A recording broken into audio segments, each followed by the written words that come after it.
This entitled mother has a vendetta against this poor guy, just trying to ride the bus. What crazy accusations does she make that completely ruins everyone's day? Happy birthday if today's your birthday, and on with the revamped show. So I was at home, just doing some laundry and washing some dishes, when I hear the bell go off, and I proceed to dry my hands to go down and answer the door. I live on the top floor, and I actually have to walk down 2 sets of stairs, one in my place and one in the main lobby, where there is another neighbor living right next door to me. Anyway, let's continue. As I'm drying my hands, the bell happens to go off 2 more times. I basically had to rush down while trying to put on some sweatpants. I had pajama shorts on, but I don't like answering the door in my shorts, so yeah. I finally get down to the door, and as I'm opening it, there is this woman with the most angry scowl on her face, and her son behind her looked about 15, and she pushes the door a little too hard, which then slams into my foot, and I let out a natural ouch. You know what? Here's how the conversation went. Right after the door slams into my foot, I yell ouch. Oh, stop being a child. I didn't even touch you. But you pushed the door into my foot as I was still opening it. Have some patience. Huh. Anyway, where the frick is Vanessa? Vanessa? There is no Vanessa that lives here. She cuts me off. Don't lie. I know Vanessa lives here. Now please go and get her for me. Are you sure that you have the right address? There's only me and my boyfriend in one flat, and the neighbor, let's call her Maggie, in the next one. Try up the street a bit. Look, I don't care who the frick lives here, but just get Vanessa now, or I'll have you thrown out of this building. I know the landlady. She tries to push me out of the way and make her way inside of my building. Keep in mind that I am 5'2", so I am a very small woman, and I have no upper body strength or overall strength. She was pretty strong, so it was a bit of a challenge to keep her from barging in. She then succeeds in getting inside while dragging her son behind her and walks upstairs and basically just barges into my apartment. My boyfriend saw the whole commotion and was confused, so I was explaining it to him while she was still looking around for this so-called Vanessa who supposedly lives here, and we finally managed to talk her down after we threatened to call the police. My boyfriend had the police on speed dial, ready to go. She suddenly had this look of fear on her face as soon as the police were mentioned. We asked her what address she was looking for, and it didn't match the address on my door, and we basically had to let her see one of our letters that had the address on it, as she was demanding to see it, or she said she wasn't going to leave. So I basically got annoyed at this point, and I fetched a letter to show her. She sees me coming back with the letter in hand and tried to grab it from me, but I pulled my hand back and said, no, this is how it's gonna go. I'll show you the letter to prove that you have the wrong address, and then you'll be on your freaking way, lady. She literally gives me this highly offended look as if I had just killed her freaking cat, but she had it coming. So anyway, I showed her and she went red in the face, started stuttering and trying to apologize, but I just didn't care at this point, so I told her to shove her apology. I also told her that the numbers of the address were on the front door downstairs, which she must have missed. She just wanted to leave, so I let her, but I followed her downstairs to show her the numbers on the door. I said, so you see, maybe you need to go back to school and learn to read next time. Then I told her a few choice words which I'm going to keep discreet, and I told her that if she ever pulled a stunt like that again, I will notify the police. She then scattered off into the distance. When I approach someone's house that I've never entered before, I always feel extremely nervous, for the fear that I might have the wrong house. I'll keep looking back, double checking the number to make sure I have the right number. So it seems strange to me that somebody would just barge into somebody's house, demanding to see Vanessa. Now all we're left with is this curiosity of why she wanted to see Vanessa so badly. So much so that she would just barge into some stranger's house. Do you think when people say, I know the landlady, that they actually do and they just feel like it gives them more credibility? Or are they just making it up most of the time as a bluff? It just seems to happen way too often, and I don't think any landlady is that popular.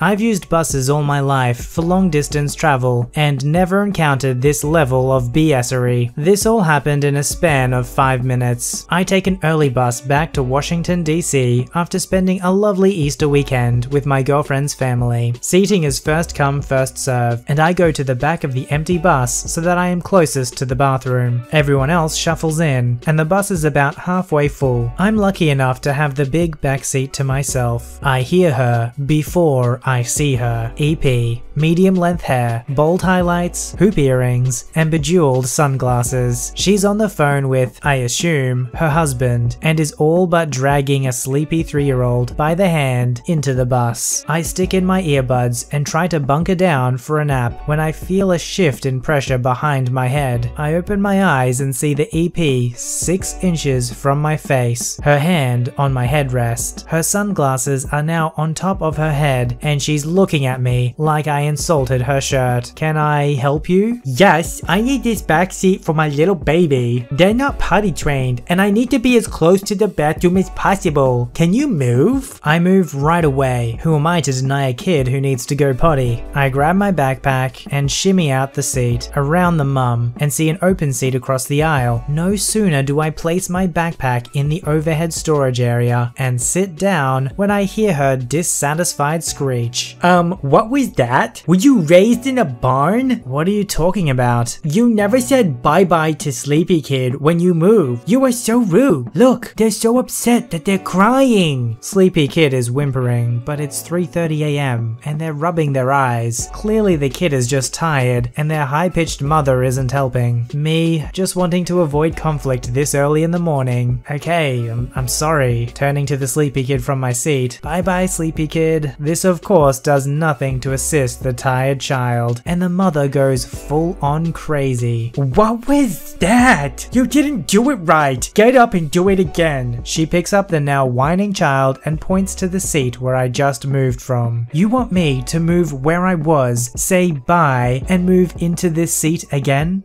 Yes! How else will Sleepy Kid calm down? You hurt his feelings. No, not happening. With that, I put in my earbuds, crank up whatever was next on my Spotify playlist, and stare out the window. We haven't even left the garage yet, and I see the bus station workers loading luggage under the bus. I hear the mum yelling some vague insults at me, how I ruined her child for life, but soon enough she sits down and Sleepy Kid falls asleep on her lap. EP shoots me dirty glances the whole ride, and when we reach a rest stop with food, she cuts in front of me while I'm in line, dramatically flipping her hair and oversized hoops, like she's just finished delivering a winning speech. Whatever. EP, you got a crappy sandwich before I did. Cute kid though. This is how you can immediately detect crazy, when you've already done a favor for someone, but they then ask you to repeat that process because of some delusional belief that they have. In this case, thinking that he didn't say bye-bye to the kid, making the kid upset. You just know that this is a parent that never takes responsibility for their kid, so anytime their kid is upset, it's always something external. It's either someone else, the kid themselves. It might not, heaven forbid, be that they're not actually treating their kid right. The best advice I can give when a wild entitled parent like this appears is just to completely ignore them. It's like they're starved for drama or attention, and the more you give, the more they're gonna keep taking from you.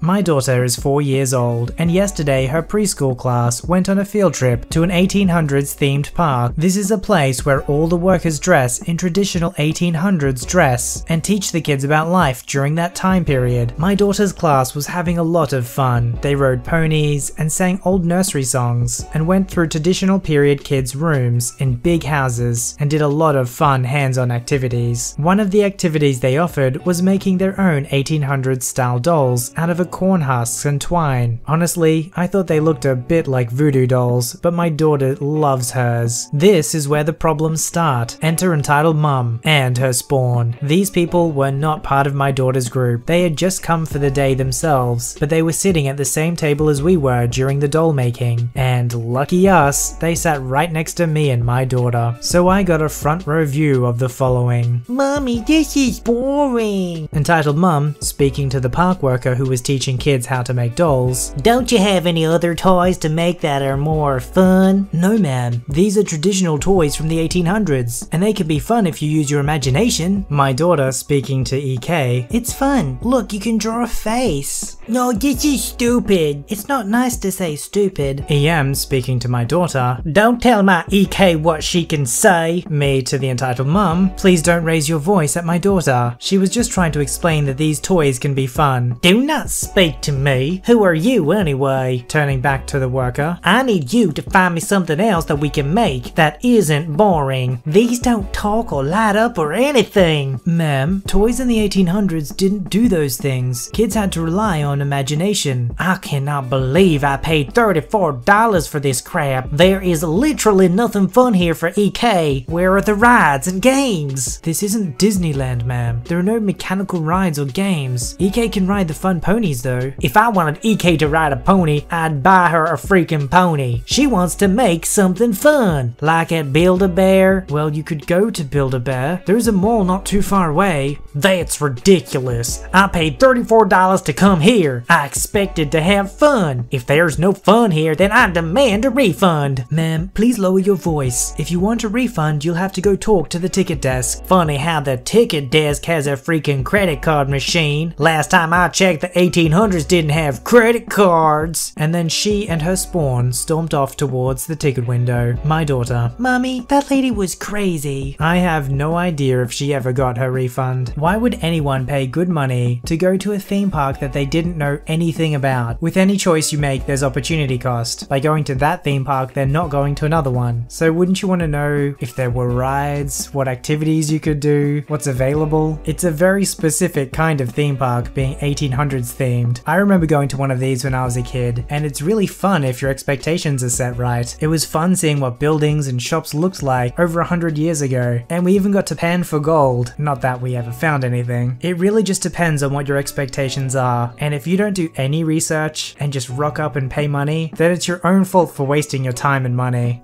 I got into a habit of grocery shopping every other day, rather than weekly. The store was on my way home after dropping hubby off at work. My toddler had some slight immune issues. It's nothing serious. She can just get sick from the most minor things. Had the flu twice in a month. I have this issue too, so the doctor isn't concerned, as I know how to deal with it. One week, last fall, we went to get her up in the morning, and she had a moderate fever. Hubby got a ride to work, and I spent the next 3 days making meals from whatever I could find in the apartment. No shortage on meals, just some creative solutions for dinner. A few days later, my daughter, Rose, was better, and we took hubby to work and went to the store. The cupboards were bare, aka I had finally used those cans of food you save for a rainy day. And although I was happy to be restocking, I was tired from being up with Rose, and not looking forward to carrying a large load of groceries up to my apartment. This all happens a few weeks after school had started up again, so September or October. I had my list, a hyper toddler who was finally outside again, and my pile of reusable grocery bags, all set for the task at hand. Up and down the aisles we went, filling our cart with fruits, veggies, milk, and an assortment of other things a stay-at-home mother and daughter may need through the day and for dinner. While we're not the type of parents who say no sugar, no gluten, only organic, etc., hubby and I don't really see the need to add unhealthy snacks to our already tight grocery budget. I could get a job, but daycare in my city is the second most expensive in my country, so we decided together that we'd rather I stay home and get Rose school ready than re-enter the workforce once she starts school. Important for later. Once I finish my shopping, I drag myself over to the cashier. We come by at 8 every morning, so we know Sarah well. She even has a granddaughter who is about 6 weeks younger than Rose, so she loves talking to us every morning, and I love the chance to talk with other adults, as 2-year-olds aren't the best conversationalists. Sarah is ringing up our groceries. I'm packing them into the bags, and we're having a lovely chat about Rose and her granddaughter. While this is happening, a mother and her daughter, about 12, start loading their few items onto the belt behind me. They had only a few items, and there was an empty express lane, but here they were. The daughter walked past me where I was packing the food, and stood at the end. There are 2 belts the cashier can put groceries on to speed up the bagging process. One person can bag on one belt, while the next customer is helped using the second. She stood so that she was at the end of both belts, and just waited, not an uncommon thing for a bored kid. As the last of my groceries rang up, I noticed a bag of candy and a box of Pop-Tarts. Oh, Sarah, those aren't mine. Sarah looks at the treats. I thought that wasn't right. She knows me so well. Are these yours, ma'am? No, I saw her put them on. They're hers. Sarah and I share a look. Me not wanting to cause a scene. Sorry, Sarah, I must have grabbed them accidentally. BS. I didn't even walk near that aisle. Well, if you don't want them, I'll take them. Okay, sure. Sarah moves them to her side of the divider on the belt and continues to ring me up.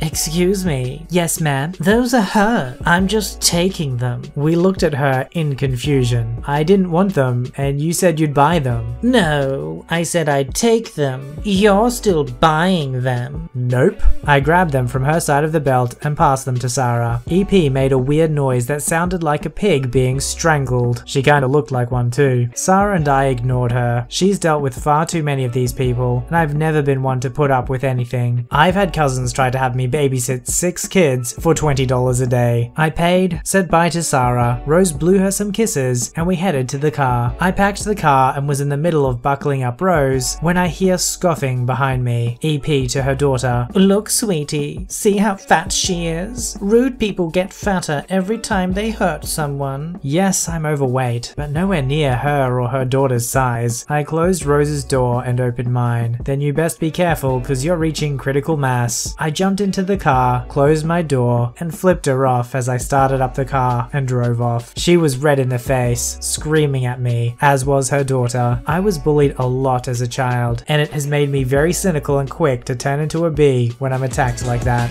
Submit your story to be read on the channel at voiceyherestories@gmail.com and join our Voicey veteran community at r/VoiceyHere. Don't forget to like, subscribe, and hit that bell to never miss an episode. Alright, Voicey veterans, I'll see you in the next one.